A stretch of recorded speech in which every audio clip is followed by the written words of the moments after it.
Guys आम आमर daily life रे यही सब सेंटेंस बहुत व्यवहार करथाउ जेमती कि आमे कही थाउ से नील रंगर सार्ट पिंधिबा पुओ जनक मो भाई अटे। लंबा बाल थिबा जणे लोक सेठी ठिया होइचंती। लंबा हाथ थिबा लोक को भाग्यवान बोली कुआ जाए।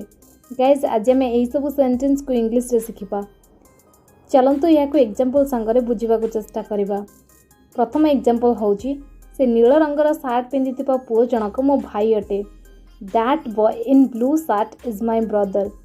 That boy in blue shirt is my brother. से लंबा दाढ़ी थिबा लोक जनक किए? Who is that man with long beard? Who is that man with long beard? लंबा बाल थिबा जणे लोक सेठी ठिया होइचंती। A man with long hair is standing there. A man with long hair is standing there. लंबा हाथ थिबा लोक को भाग्यवान बोली माना जाए बा लंबा हाथ थिबा लोक को भाग्यवान बोली कुआ जाए। याको आमे इंग्लिश रे कहबा a man with long hands is known to be lucky. A man with long hands is known to be lucky. और you can say a man with long hands is suppose to be lucky. A man with long hands is suppose to be lucky. हलदिया साड़ी पिंधिथिबा झियोटी मो भौणी अटे।